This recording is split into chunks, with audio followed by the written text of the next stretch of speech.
Vilafant ha celebrat un cap de setmana farcit d'activitats per commemorar la Festa Major de Sant Cebrià. El tret de sortida oficial ha estat el pregó de l'exdirector de l'Escola Sol i Vent, Narcís Torró, introduït per l'alcaldessa Consol Cantenys. Com cada any, com a alcaldessa, estic molt contenta i encantada de convidar-vos a tots i a totes als actes que durant aquests 3 dies ompliran la vida del nostre poble de Xerinola i de festa.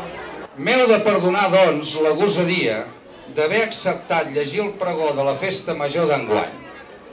És una deferència que, sincerament, m'omple de satisfacció, alhora que em produeix un cert neguit. I us ho dic sense falsa modèstia.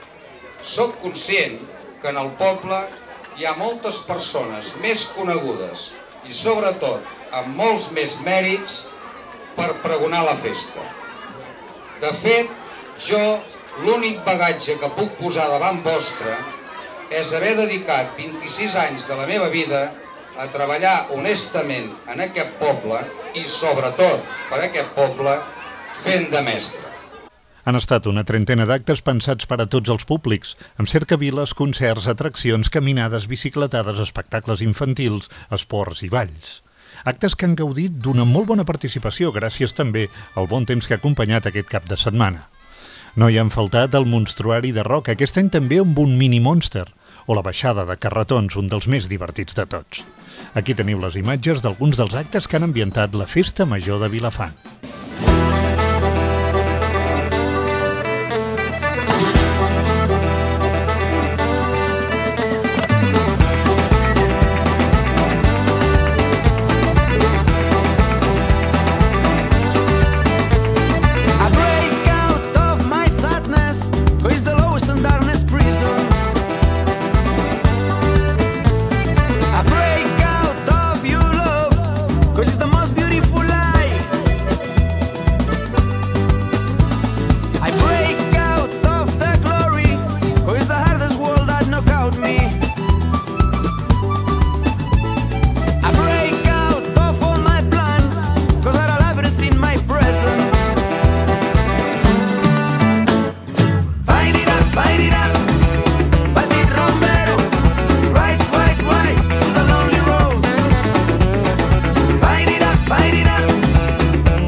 Cantava amb la lluna plena i dormia quan el sol s'alçava.